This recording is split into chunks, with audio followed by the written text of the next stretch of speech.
Eu penso que assim, que essa lei ela é reflexo de um movimento que ocorre na sociedade a partir da década de 60, ou com uma manifestação um pouco na década de 60, um pouco de 70 com o teatro negro e mais especificamente na década de 80, depois da ditadura, com a reorganização dos movimentos sociais. Então, a possibilidade de formação de nova formação de partidos, de novas agremiações e associações depois da ditadura fez com que novas demandas fossem estabelecidas. Mas apesar de parecer nova, a discussão e a reflexão ela é extremamente antiga. Ela já é conhecida de alguns segmentos sociais. A lei ela não institui algo tão novo e tão espetacular assim. Para algumas regiões, para alguns professores, pode até parecer, mas ela toca em elementos que precisam, ou pelo menos acredita-se, que podem ser um pouco mais evidenciados dentro das relações de ensino e também na sociedade.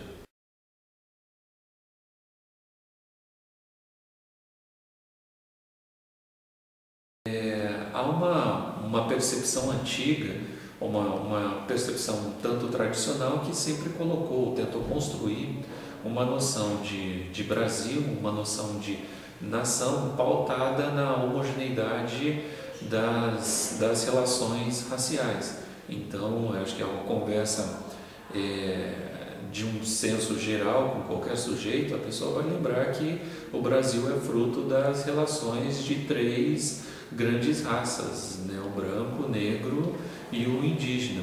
Então, a cultura afro-brasileira, o ensino da história da cultura afro-brasileira e da história africana, ela tem o objetivo de rever alguns aspectos associados a essa noção homogeneizante, a essa noção de miscigenação racial que prevaleceu na sociedade brasileira.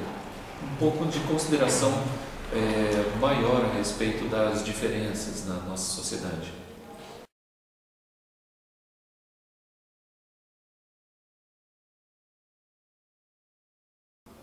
Não, essa lei assim, ela foi uma conquista legislativa importante na sociedade brasileira. Nós temos que lembrar que existem tantas outras, né, já em andamento. A lei ela foi um elemento que marcou uma ação nacional, mas antes dela, alguns estados já tinham a prática de estabelecer a cultura, o ensino da cultura africana e da cultura afro-brasileira no ensino. Brasília, por exemplo, já havia instituído na década de 90. Porto Alegre, também na década de 90 e na passagem para 2000, já tinha uma legislação específica sobre o ensino da cultura. Na Paraíba, da mesma maneira. Então, você vê que, dessa forma, você tem agora um elemento que é federal, compondo para todos os estados dessa federação. Mas ações localizadas já vinham sendo realizadas, né? E essa lei culmina com essa problemática de que era preciso, a partir da demanda criada pelos setores sociais, pelos professores, pelos pesquisadores, né? Pelo movimento das organizações na sociedade, de que a sociedade necessitava de algum elemento para debater um pouco mais. Ela institui o espaço da discussão, mas ela não resolve completamente os problemas da sociedade. Ela abriu o caminho para uma boa reflexão.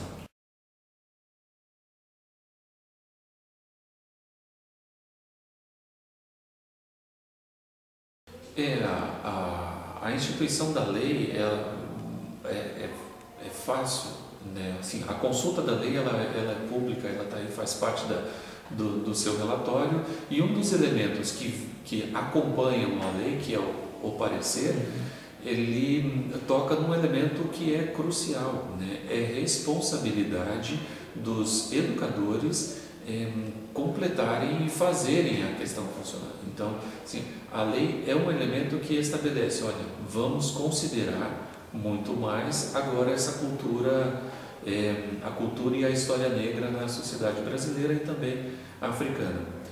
E a pergunta depois foi feita da seguinte maneira: a quem compete? Então, compete aos educadores estabelecerem isso.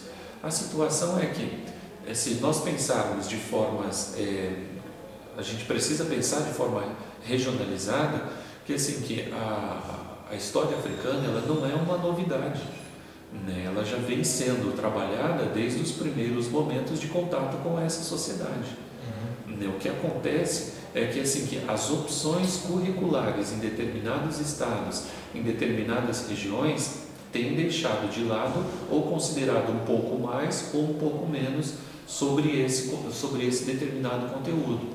Então, assim, os pontos que a lei toca, do ponto de vista da licenciatura, não é uma coisa absurdada, entendeu? Não foi a invenção da roda. São elementos conhecidos, que já têm sido pesquisados, alguns deles já têm sido trabalhados, mas ainda de forma muito restrita.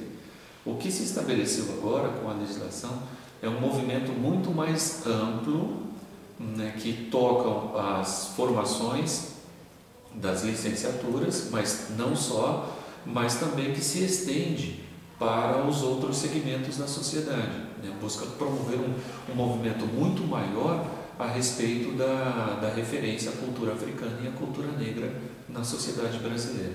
O que acontece é que os professores, nós temos uma leva de professores presentes especificamente na região de abrangência do Paraná, ou no estado do Paraná, que são professores que tiveram uma formação muito, muito precária.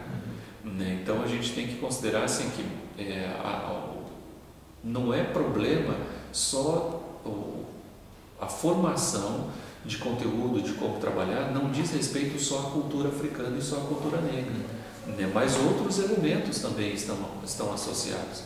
Existe uma pesquisa das professoras da UFPR que trabalham, que tocam especificamente na questão da formação dos professores em relação aos novos conteúdos que tem hoje, as novas concepções historiográficas que demandam uma outra reflexão sobre a sociedade. E a pesquisa dessas professoras tem revelado que, assim, que existem muitos professores aí com 15, com 20 anos, né, de formação, que não passou por um processo de atualização, né, que não passou por um processo de acompanhamento das transformações da sua disciplina. Então, a cultura africana é só um dos elementos, a cultura negra é só um dos aspectos relacionados a isso. Se nós considerarmos há 15 anos atrás, as concepções de ensino, né, de base de formação de um professor eram completamente outras. Portanto, assim, a gente tem que considerar também o histórico de composição desses sujeitos, né? E no mais, no parecer que acompanha a lei, ela estabelece que, assim, que o diálogo deve haver na sociedade, mas também cabe aos responsáveis pela formação iniciar um processo de contribuição, de capacitação, de atualização desses.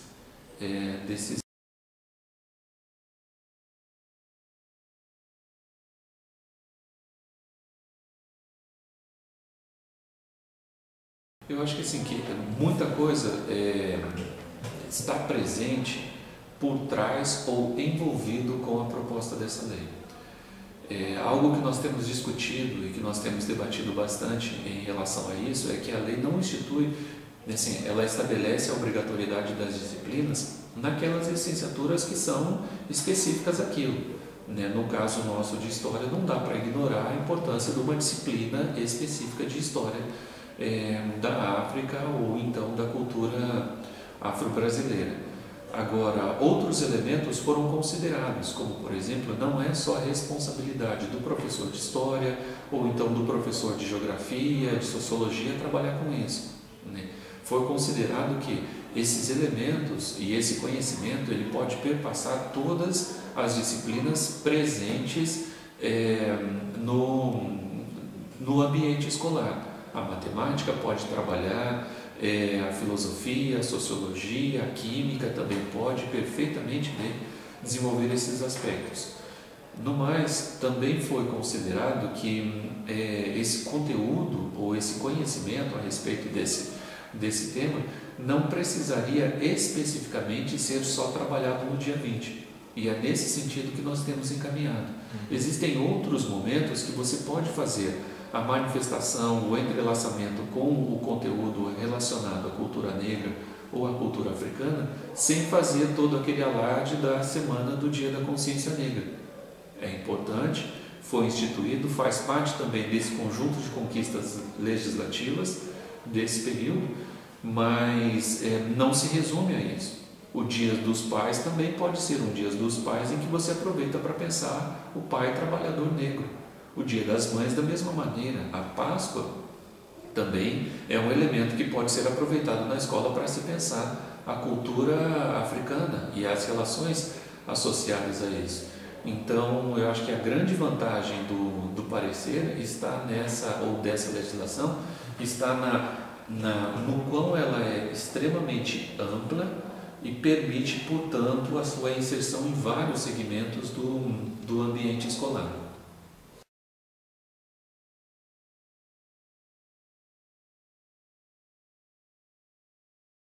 Eu penso que assim, o pontapé foi dado, né?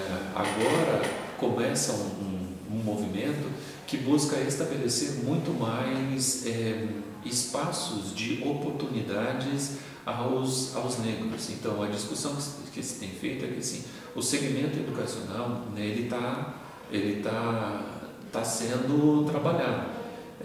Em alguns casos, em algumas regiões, de formas um pouco mais vagarosa, ou então com pressões de cima para baixo, via Ministério Público, né, que estabelece ou então que cobra a efetivação de algumas coisas dos segmentos inferiores, e aí o movimento ocorre. Mas outros elementos também precisam ser encadeados, como as oportunidades sociais. A gente tem que lembrar que o racismo ainda prevalece na nossa sociedade. Nós temos que considerar que a nossa sociedade ainda é extremamente preconceituosa. Então, outros elementos associados a certos aspectos ou a certas esferas da nossa sociedade também precisam ser encaminhados. O ramo educacional está aí, a cultura está recebendo um apoio e reivindica também transformações nesse sentido. Nós temos identificados editais específicos só para o apoio ao segmento negro, né? Mas também existem os outros elementos, né? Hoje algumas empresas estabelecem as cotas para os trabalhadores negros, mas a sociedade ainda precisa caminhar muito mais e reconhecer as suas fragilidades, reconhecer a sua faceta preconceituosa, a sua faceta racista.